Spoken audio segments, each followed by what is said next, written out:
Walang naghanda sa akin sa kalungkutan ng mga gabi nang wala siya.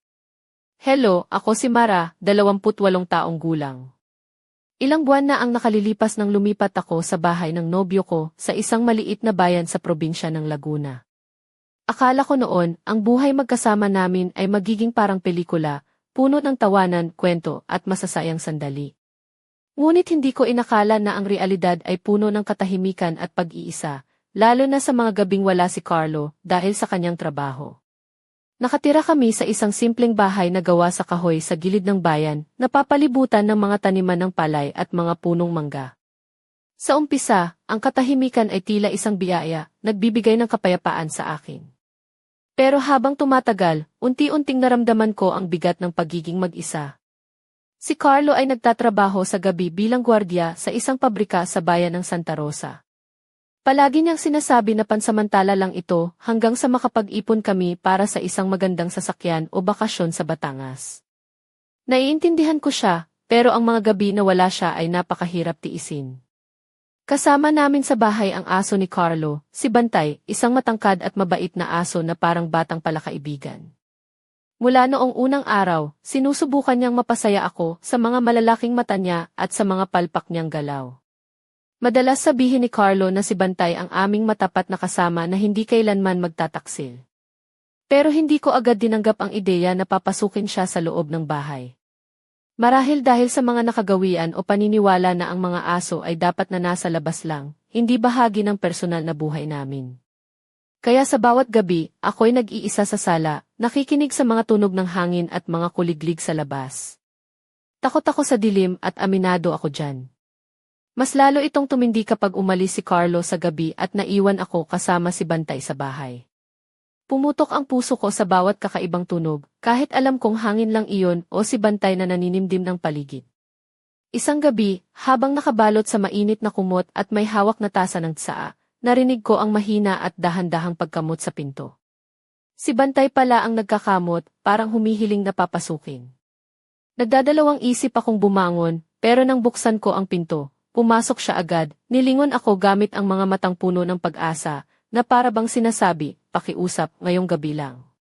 Napangiti ako at pinahintulutan siyang manatili. Humimlay siya sa harap ng sofa, nakahiga at nakabukas ang tiyan, na para bang nagpapakita ng pagtitiwala. Nakakainis ka talaga, ang bulong ko, pero hindi maiwasang ngumiti. Sa gabing iyon, unang beses na natulog si Bantay sa loob ng bahay at ang presensya niya ay parang nagbigay buhay sa madilim at malamig na katahimikan. Hindi siya maingay, tahimik lang ang hininga at iyon ang nagbigay sa akin ng kapanatagan. Simula noon, napansin ko na ang tahimik na presensya niya ang pumawi ng lungkot ko sa mga gabing wala si Carlo. Hindi niya pinalitan ang lugar niya, kundi naging kasama kong tunay.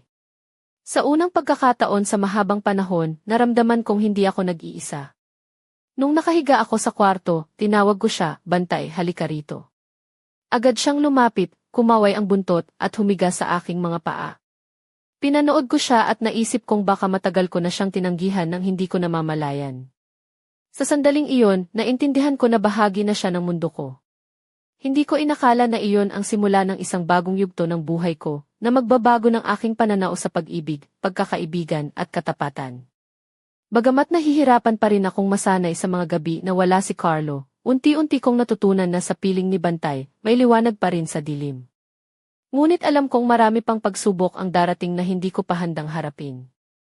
Minsan, sa mga unang linggo ng aking paninirahan sa bahay ni Carlo sa bayan ng Liliw, Laguna, natauhan ako kung paano talaga nag-iba ang lahat sa paligid ko.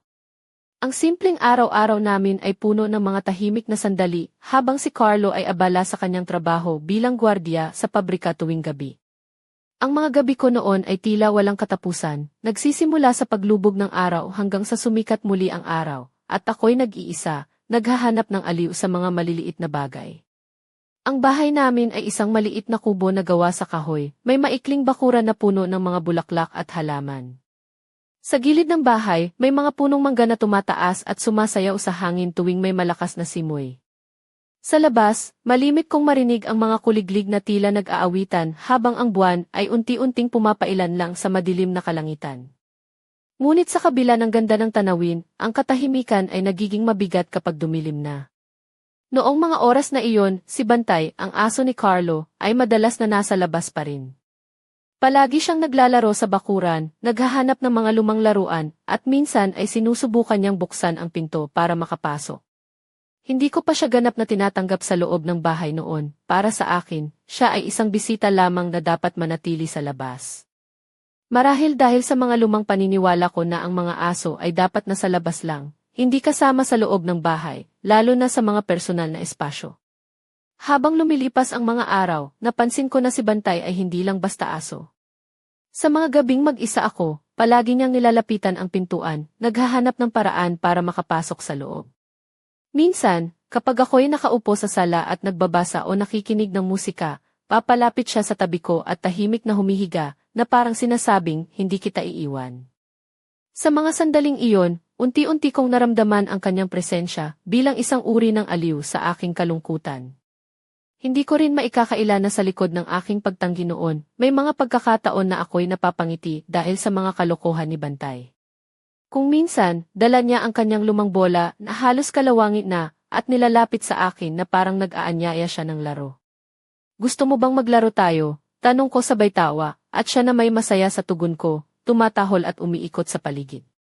Ang mga sandaling iyon ang nagbigay liwanag sa madilim kong mga gabi, at unti-unti kong naunawaan na hindi siya simpleng aso lang, siya ay naging bahagi ng buhay ko. Ngunit hindi naging madali ang lahat. Si Carlo ay bumili ng jacket para kay Bantay, isang simpleng asul na jacket na sinabing pantakip sa malamig na gabi. Sa una, sinubukan ni Bantay na isuot ito, ngunit agad niyang ikinainis. Nagugulo siya, umiikot sa sahig, nilalapitan ang mga kasangkapan upang subukan tanggalin ang jacket gamit ang kanyang mga paa. Hindi ko mapigilang umiti sa kanyang mga kilos, ngunit naisip ko rin kung gaano siya kasakit sa kanyang pakiramdam. Dahil dito, isang gabi, maingat kong inalis ang jacket mula sa kanya at niyakap si Bantay ng mahigpit. Kitang-kita sa mga mata niya ang pasasalamat at saya. Sa gabing iyon, unti-unti akong napagtanto na ang tunay na pagmamahal ay hindi nasusukat sa mga salita, kundi sa mga simpleng kilos ng pangunawa at pag-alaga. Mula noon, nagbago ang aming samahan. Hindi na siya lang basta aso, kundi isang kaibigan na handang samahan ako sa mga oras na kailangan ko siya. Habang si Carlo ay papasok sa kanyang trabaho sa gabi, ako naman ay hindi na gaanong natatakot. Hindi na ako nag-iisa sa mga gabing iyon dahil si Bantay ay nariyan, tahimik na humihinga sa tabi ko, nagbibigay ng liwanag sa aking puso. Sa kabila ng lahat ng pagbabago at pagsubok, naramdaman ko na ito ay simula pa lamang ng isang mas malalim na kwento. Isang paglalakbay ng pagmamahal, takot, at pagtanggap sa bagong buhay na unti-unti kong tinatanggap sa piling nila Carlo at Bantay. Hindi ko malilimutan kung paano nagsimula ang mga seryosong pagbabago sa aming buhay dito sa bayan ng Liliw. Sa mga unang linggo, ang bawat gabi ay puno ng mga tahimik na sandali, ako na lang mag-isa sa maliit naming bahay, habang si Carlo ay nagtatrabaho sa gabi sa pabrika. Ngunit unti-unting lumabas ang mga kakaibang bagay na hindi ko inaasahan. Isang gabi, habang nakahiligan ko ang pag-upo sa sala, nakabalot sa kumot, at may hawak na tasa ng tsaa, narinig ko ang isang mahinang kaluskos sa labas ng pintuan. Parang may kumakamot. Nagulat ako pero kinumpirma ko na si Bantay iyon. Dahan-dahan niyang kinamot ang pinto, tila humihiling na papasukin siya. Sa umpisa, nag-aalangan akong buksan dahil sa mga nakasanayan kong paniniwala, pero nang makita ko ang mga matang malungkot at malamlam ni Bantay, hindi ako nagtagal. Binuksan ko ang pinto at pumasok siya agad, nilingon ako na parabang sinasabi, pakiusap, ngayong gabi lang. Nang maupo siya sa harap ng sofa, nakahiga at nakabukas ang tiyan, na parang nagpapakita ng pagtitiwala. Napangiti ako sa kanyang kalikasan, nakakatuwang isipin na sa kabila ng kanyang lakas, may malambot at masunuring puso pala siya. Sa gabing iyon, naramdaman kong unti-unting natutunaw ang yelo ng aking pag-iisa. Hindi na ako nag-iisa sa madilim at malamig na mga gabi. Simula noon, unti-unti kong binuksan ang puso ko para kay Bantay. Sa bawat gabi na kasama ko siya sa loob ng bahay, unti-unting nawawala ang takot ko sa dilim. Ang kanyang tahimik na hininga ay naging musika sa aking pandinig, at ang kanyang presensya ay liwanag sa aking madilim na mundo. Hindi ko maipaliwanag kung paano, pero parang siya ang naging aking kasama sa bawat pagsubok. Gayunpaman, hindi naging madali ang pagtanggap ko sa pagbabagong ito. Madalas kong naaalala ang mga lumang paniniwala na ang mga aso ay dapat sa labas lang. Pero si Bantay ay nagpakita ng ibang anyo, hindi lang siya basta aso, kundi isang tunay na kaibigan at kasama sa buhay. Minsan, dala niya ang kanyang lumang bola, nakalimitang kalahating inang, at hinahagkan niya ito na parang kayamanan. Tinutulungan niya akong kalimutan ang mga kaba at pangamba sa paligid. Pero may mga pagkakataon din na inilalaban niya ang kanyang sarili. Nang bumili si Carlo ng isang simpleng asul na jacket para sa kanya, nakita ko kung paano siya nagtatangkang tanggalin ito sa pamamagitan ng pag-ikot at pagdungao sa mga kasangkapan. Parang nakakulong siya sa damit na iyon. Hindi ko mapigilang mapangiti sa kanyang mga kilos, pero naisip ko rin na hindi ko siya dapat pilitin. Kaya isang gabi, maingat kong inalis ang jacket at niyakap siya ng mahigpit. Kitang-kita sa mga mata niya ang pasasalamat. Ang gabing iyon ang naging simula ng isang espesyal na pagtitiwala sa pagitan namin. Hindi na siya lang basta kasama sa bahay, kundi naging bahagi na siya ng mundo ko. Sa bawat gabi, kapag papasok si Carlo sa trabaho, alam kong hindi ako nag-iisa. May bantay na tahimik na nakahiga sa tabi ko, handang magbigay ng aliw at proteksyon. Sa kabila ng mga pagsubok na dala ng buhay, naramdaman ko na ito ay simula pa lamang ng isang bagong kwento, isang kwento ng pag-ibig, pagtanggap at tapang na harapin ang anumang hamon na darating sa amin. Gabi na nang maganap ang simula ng lahat, ang gabing nagbago ng takbo ng buhay namin ni Carlo at si Bantay dito sa aming maliit na bahay sa bayan ng Liliw. Nasa sala ako, nakabalot sa malambot na kumot, may hawak na tasa ng mainit na salabat, sinisikap kong magbasa ng libro para mawala ang lungkot ng pag-iisa. Si Bantay ay tahimik na nakahiga sa tabi ko, ang kanyang malaking ulo ay nakalapag sa aking mga paa, at ramdam kong nagbibigay siya ng init sa malamig na gabi. Sa labas, unti-unting bumaba ang dilim, at ang mga ilaw sa kalye ay nagbigay ng mahinang liwanag sa lumang kahoy na veranda.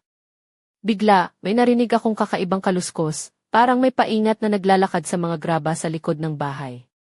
Pabilisin ang tibok ng puso ko. Dahan-dahan akong bumangon at lumapit sa bintana upang tingnan kung ano ang nangyayari.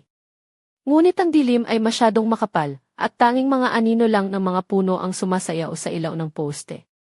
Si Bantay ay biglang tumindig, ang kanyang mga tainga ay nakatutok, at tahimik siyang umunguso. Ang malamig na simoy ng hangin ay umagos sa aking gulugod. Alam kong may tao sa labas, at hindi ito basta-basta lang.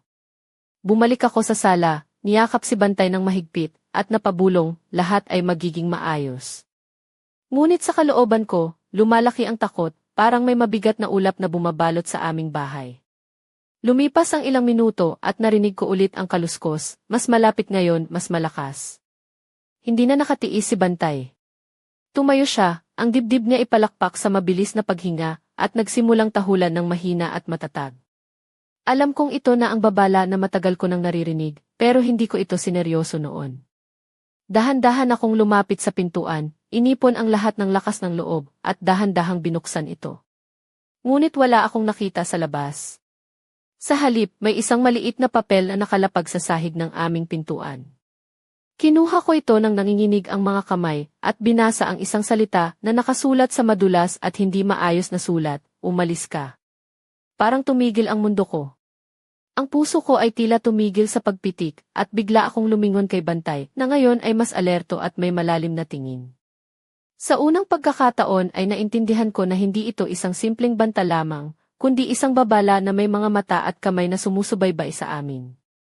Ang katahimikan ng gabi ay naging mabigat at puno ng panganib. Sa gabing iyon, halos hindi ako nakatulog. Si Bantay ay hindi lumayo sa tabi ko, tila nararamdaman ang aking takot at handang ipagtanggol ako sa kahit na anong oras. Habang pinipisil ko ang kanyang malambot na balahibo, iniisip ko kung ano ang maaaring nag-udyok sa banta. Posible bang may koneksyon ito sa trabaho ni Carlo sa pabrika? O baka may mga lumang tao sa nakaraan namin na nais kaming takutin? Hindi ko matanggal sa isip ang dami ng tanong na walang sagot. Isang bagay ang sigurado, ang buhay namin ay hindi na magiging ganoon na lamang katahimik at payapa. Ang mga pagsubok na darating ay magiging mas mapanganib, mas madilim, at mas malalim kaysa sa akala namin. Si Bantay, na dati simpleng aso lang sa paningin ko, ngayon ay naging aking sandigan, isang tunay na kaibigan at tagapagtanggol sa gitna ng dilim at takot. Ngunit sapat ba ang kanyang lakas para harapin ang paparating na unos? Ang susunod na mga gabi ay puno ng tensyon at hindi maipaliwanag na kaba. Sa bawat pag-alis ni Carlo papuntang trabaho, nararamdaman kong lumalalim ang pangamba sa aking dibdib. Si Bantay, na dati ay tahimik at mahiyain, ay naging mas alerto at maingat. Palagi siyang nakabantay sa pintuan, ang mga mata niya ay tila sumusubaybay sa bawat anino na dumaraan sa paligid ng aming bahay sa Liliw. Isang gabi, habang ako'y nakaupo sa sala, bigla akong nakarinig ng katok sa pinto. Tumigil ang lahat ng ginagawa ko, pati ang tibok ng puso ko ay parang huminto rin sandali. Hindi ako inaasahan ng bisita, kaya nagdadalawang isip akong buksan ang pinto. Ngunit si Bantay ay tumayo, ang mga balahibo niya ay nagtayo, at tahimik nang umunguso, na para bang sinasabi, mag-ingat ka. Dahan-dahan akong lumapit at sumilip sa butas ng door viewer. May isang taong nakatayo roon, nakasuot ng madilim na jacket na may hood na bumabalot sa mukha. Hindi kita ang mukha niya dahil sa anino at hindi siya nagsalita. Inabot niya ang isang sobre, mabilis na iniabot sa akin, at agad na iniikot ang takbo papalayo. Nilingon ko si Bantay na ngayon ay tahimik na nanood sa akin, tila nakakaintindi sa seryosidad ng pangyayari. Hinawakan ko ang sobre at nang buksan ko ito, nakita ko ang isang larawan ng aming bahay, kuha mula sa malapitang distansya. Sa likod ng larawan ay nakasulat ang mga salitang, pinapanood namin kayo. Nanlaki ang mga mata ko at ang mga kamay ko ay nanginig. Hindi na ito basta banta, ito ay digmaan. Ang mga taong ito ay hindi nagbibiro. Pinipilit nilang sirain ang aming katahimikan at ang aming seguridad. Sa gabing iyon, hindi ko maiwasang mag-isip kung paano namin mapoprotektahan ang aming maliit na pamilya. Si Carlo ay bumalik kinabukasan, pagod ngunit matatag. Ipinakita ko sa kanya ang sulat at litrato, at agad siyang nagbago ng ekspresyon, naging seryoso, puno ng determinasyon. Tinawagan niya ang kanyang mga katrabaho upang alamin kung sino ang maaaring nasa likod ng mga pagbabanta. Alam naming hindi ito simpleng gulo, ito ay seryosong panganib. Habang nag-uusap kami, si Bantay ay tahimik na nakahiga sa tabi namin, ngunit ramdam ko ang tensyon sa kanyang katawan. Siya ay higit pa sa isang aso, siya ay aming tagapagtanggol sa gitna ng unos. Sa kabila ng lahat ng ito, unti-unti kong naramdaman ang lakas na dala ng pagkakaroon namin ng isa't isa, ako, si Carlo at si Bantay. Alam ko na hindi pa rito nagtatapos ang aming laban. Ang mga lihim na ito ay nagsisimula pa lamang lumabas, at ang aming mundo ay unti-unting nagiging larangan ng isang madilim na labanan. Ngunit sa kabila ng lahat, may apoy sa loob ko na nagsasabing kaya namin itong lagpasan, basta't magkasama kami. Sa gabing iyon, habang pinagmamasdan ko ang nakapikit na mukha ni Bantay, naisip ko, hindi kami nag-iisa sa laban na ito. Kami ay isang koponan, at handa kaming harapin ang anumang panganib na darating. Hindi ko mawari ang mga emosyon na bumalot sa akin pagkatapos ng gabing iyon. Ang sulat na may banta at ang larawan ng aming bahay na ipinadala sa amin ay parang isang malamig na hangin na dumaan sa aking puso, nag-iwan ng takot at pangamba. Hindi ko inaasahan na ang katahimikan ng aming simpleng buhay sa Liliw ay mapapasok ng ganitong klase ng panganib. Habang pinagmamasdan ko si Bantay na tahimik na nakahiga sa tabi ko, napagtanto ko kung gaano siya kahalaga sa buhay ko ngayon. Hindi na siya simpleng aso lamang. Siya ang aking kaibigan, ang aking kasama sa mga gabing puno ng takot, ang aking tagapagtanggol sa dilim. Ang kanyang presensya ay nagbibigay sa akin ng lakas upang harapin ang mga pagsubok na hindi ko inaasahan. Ngunit sa kabila ng aking pag-asa at lakas, hindi ko maiwasang mag-isip kung paano sana naiwasan ang lahat ng ito. Kung sana ay mas maaga akong nagbukas ng puso kay Bantay, baka hindi ako naging ganoon kalungkot at mahina sa mga gabing wala si Carlo. Kung sana ay mas naging maingat kami sa paligid, baka hindi kami napapansin ng mga taong nais kaming takutin. Naaalala ko pa ang mga gabing nag-iisa ako sa sala, nakikinig sa mga kakaibang tunog sa labas, habang si Bantay ay tahimik na nakahiga sa tabi ko. Ang bawat kaluskos sa bakuran ay nagpapabilis ng tibok ng puso ko. Ngunit ngayon, kahit naramdam ko ang panganib, hindi na ako ganoon nag-iisa. May kasama akong handang ipagtanggol ako sa anumang oras. Ang mga banta ay hindi lamang pisikal na panganib kundi pati na rin emosyonal. Ang pag-aalala sa kaligtasan ng aming maliit na pamilya ay nagpapahirap sa akin na makatulog ng mahimbing. Ngunit sa kabila ng lahat, pinipilit kong manatiling matatag para kay Carlo at kay Bantay. Isang bagay ang malinaw sa akin, hindi na kami pwedeng bumalik sa dati. Ang buhay namin ay nagbago at kailangang harapin ang bagong realidad na ito. Ngunit sa kabila ng lahat ng takot at panganib, naroon ang pag-asa at lakas na nagmumula sa pagmamahal at pagtitiwala sa isa't isa. Habang iniisip ko ito, niyakap ko si Bantay ng mahigpit. Alam kong hindi kami nag-iisa sa laban na ito. Magkasama kami ni Carlo at ni Bantay, tatlong kaluluwa na handang harapin ang kahit anong hamon. Ngunit hindi ko pa alam kung ano ang susunod na hakbang, at kung hanggang saan ang lalim ng panganib na naghihintay sa amin. Ngunit isang bagay ang sigurado, ang laban na ito ay hindi pa tapos, at kami ay kailangang maging matatag para sa lahat ng susunod na pagsubok. Hindi ko inakala na ang mga pangyayaring iyon ay simula pa lamang ng isang masalimuot at nakakabiglang kabanata sa buhay namin ni Carlo at ni Bantay dito sa tahimik na bayan ng Liliw. Sa mga sumunod na araw, napansin ko ang mga pagbabago na unti-unting nagpapahiwatig na may mas malalim na lihim na nakatago sa likod ng mga banta na aming natanggap. Isang gabi, habang nag-iisa ako sa bahay, naramdaman kong may kakaibang presensya sa paligid. Hindi ito basta takot, kundi isang malamig na dumaan sa aking katawan, na para bang may mga matang nagmamasid sa akin mula sa dilim. Si Bantay ay tahimik na nakatayo sa tabi ng pintuan, ang mga tainga niya ay nakatutok, at ang kanyang mga mata ay nagliliwanag sa kahirapan ng dilim. Bigla, may narinig akong mahinang paggangalit mula sa labas ng bintana.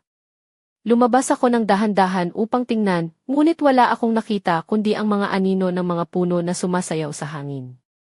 Ngunit ang pakiramdam ko ay hindi lang ito basta hangin o anino, may mga matang nakatingin sa amin at hindi kami titigilan. Habang pinagmamasdan ko ang paligid, napansin ko ang isang maliit na bagay na nakasilid sa gilid ng aming bakuran, isang maliit na kahon na may marka ng apoy sa gilid. Dahan-dahan kong kinuha ito, at nang buksan, nakita ko ang mga lumang litrato ng aming pamilya, at mga sulat na puno ng pahiwatig ng galit at pagbabantang hindi maintindihan. Sa gabing iyon, hindi ko maiwasang mag-isip kung sino ba talaga ang nasa likod ng lahat ng ito. May connection ba ito sa trabaho ni Carlo? O baka naman may mga lumang kasalanan o lihim na nais buksan muli? Hindi ko maintindihan, ngunit ramdam ko na ang panganib ay mas malapit kaysa sa inaasahan. Habang iniisip ko ito, niyakap ko si Bantay ng mahigpit. Ang kanyang mga mata ay puno ng determinasyon na parang sinasabi, hindi kita iiwan. Sa kabila ng lahat ng ito, naramdaman kong may lakas kami upang harapin ang mga susunod na pagsubok. Ngunit sa likod ng aking puso, alam kong may mas malalim pang lihim na nakatago, isang lihim na magpapabago sa aming buhay magpakailanman. At tila ba ang mga gabing tahimik ay unti-unting nawawala, pinalitan ng isang madilim at mapanganib na laro na kailangang laruin ng maingat. Hindi ko alam kung hanggang saan ang lalim ng panganib na ito, ngunit isang bagay ang sigurado ako, hindi kami magpapatalo. Para kay Carlo, para kay Bantay, at para sa aking sarili, handa akong harapin ang kahit ano paman ang dumating. Ngunit ang tanong ay, handa ba kami sa lahat ng susunod na pangyayari? Hindi ko inakala na ang mga pangyayaring unti-unting nagaganap ay magdadala sa amin sa isang yugto na puno ng hiwaga at panganib na higit pa sa aking inaasahan. Sa mga sumunod na gabi, ang aming maliit na tahanan sa bayan ng Liliw ay naging sentro ng mga kakaibang pangyayari na nagdulot ng takot at pag-aalala. Isang gabi, habang si Carlo ay nasa kanyang trabaho sa pabrika, ako at si Bantay ay nag-iisa sa bahay. Nakaupo ako sa sala, sinusubukang magbasa ng libro, ngunit hindi ko maalis sa isip ang mga nangyari nitong mga nakaraang araw. Si Bantay ay tahimik na nakahiga sa tabi ko, ngunit bigla siyang lumapit sa pintuan, tumindig at tahimik na nanood sa dilim. Naramdaman ko ang kanyang pagkaalerto at dahan-dahan akong lumapit sa bintana upang tumingin sa labas. Sa ilalim ng liwanag ng buwan, may isang aninong dahan-dahang gumagalaw sa gilid ng aming bakuran. Hindi ko mawari kung tao o hayop, ngunit ramdam ko agad ang panganib na dala nito. Si Bantay ay nagsimulang tahulan ng mahina ngunit matatag na parang nagbabala. Hindi ko alam kung ano ang gagawin ko. Ang puso ko ay mabilis na tumibok at ang isip ko ay naglalakad sa pagitan ng takot at tapang. Mga sandaling iyon, naisip kong hindi ako pwedeng mag-isa sa ganitong laban. Kailangan ko si Carlo at kailangan namin ang tulong ng aming mga kapitbahay. Ngunit bago ko pa man maabot ang telepono, may narinig akong malumanay na pag-ungol mula kay Bantay. Lumingon ako sa kanya at nakita kong ang kanyang mga mata ay nakatuon sa isang sulok ng bahay. Sa dilim, may isang bagay na gumalaw, isang aninong hindi ko maipaliwanag. dumating ang takot sa akin, ngunit hindi ko pinalampas ang pagkakataon. Hinawakan ko ang liig ni Bantay ng mahigpit, at sabay kaming naglakad papunta sa pintuan, handa sa anumang mangyari. Ngunit sa kabila ng aming tapang, alam kong ito ay simula pa lamang ng isang mas malalim at mas mapanganib na laban. Ang aming buhay ay unti-unting nagiging isang labanan sa pagitan ng liwanag at dilim, ng katotohanan at lihim. Hindi ko alam kung hanggang kailan kami makakatagal, ngunit isang bagay ang sigurado ako, hindi kami titigil sa paglalaban. Para sa pagmamahal namin, para sa aming pamilya, at para sa aming kinabukasan, handa kaming harapin ang kahit anong panganib na dumating. Ngunit ang tanong ay, ano pa ang nakatago sa dilim na ito? At sino ba talaga ang nasa likod ng mga aninong sumusubaybay sa amin? Ang gabi ay tila naging isang walang katapusang eksena ng takot at tensyon. Ang bawat anino sa aming bahay sa Liliw ay nagmistulang halimaw na nagbabantay sa bawat sulok, at ang katahimikan ay napalitan ng mga tahol ni Bantay na tila nagbabala ng paparating na panganib. Ang dami ng emosyon na bumalot sa akin ay hindi ko maipaliwanag, takot, pag-asa, at determinasyon na magsanib puwersa upang labanan ang dilim na unti-unting sumasakop sa aming mundo. Si Carlo ay patuloy na nagtatrabaho sa gabi, habang ako at si Bantay ay naglalaban sa mga aninong dumadapo sa aming tahanan. Ang bawat tunog, bawat kilos ni Bantay ay nagpapataas ng aking adrenaline. Parang ang mundo ay nag-iba, at ang simpleng buhay na inaasahan ko ay naging isang labanan ng buhay at kamatayan. Hindi lang basta banta ang dumarating, parang isang digmaan na aming kinaharap.